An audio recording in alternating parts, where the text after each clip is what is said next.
भारत की कूटनीति की असली परीक्षा अब शुरू होने वाली है क्योंकि बांग्लादेश के अंतर्राष्ट्रीय अपराध न्यायाधिकरण ने भारत से अपने अपदस्थ नेता शेख हसीना के प्रत्यर्पण की कवायद तेज कर दी है।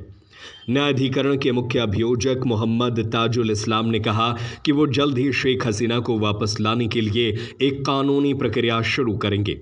अगस्त में बड़े पैमाने पर हुए विरोध प्रदर्शन में कई छात्रों की मौत हो गई थी। इसके कुछ दिन बाद बांग्लादेश के प्रधानमंत्री पद से शेख हसीना इस्तीफा देकर भारत आ गई थी। शेख हसीना के देश छोड़ने के बाद उन पर कई मुकदमे दर्ज किए गए। ऐसे में सवाल उठता है कि क्या भारत बांग्लादेश की मांग मानने के लिए बाध्य है। भारत से शेख हसीना के प्रत्यर्पण की मांग महज अब औपचारिकता ही रह गई है। ऐसे में भारत के सामने क्या क्या विकल्प बचे हैं, पूर्व राजनयिक और कानूनविदों से जानेंगे।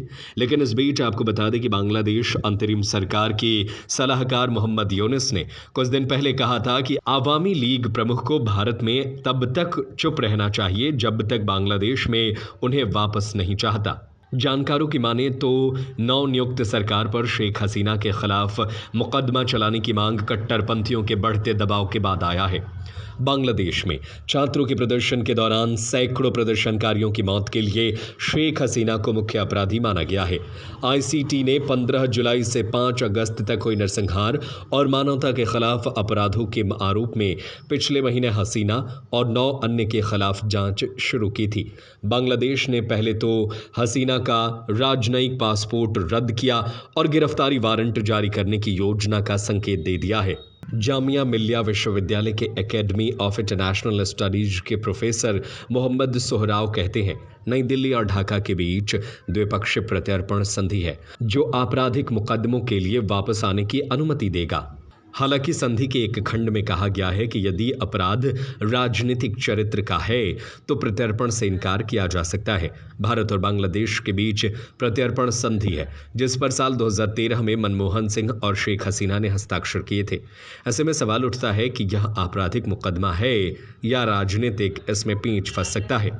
सोहराव कहते हैं क्योंकि राजनीतिक मुकदमों में भारत या बांग्लादेश दोनों के पास अधिकार है कि वह संधि माने या ना माने, लेकिन आपराधिक मुकदमों में भारत को प्रत्यर्पण मानना ही होगा। आने वाले दिनों में बांग्लादेश में कोई चुनाव नहीं होने वाले हैं। ऐसा लगता है कि यूनुस से कुछ दिन तक देश चलाएंगे।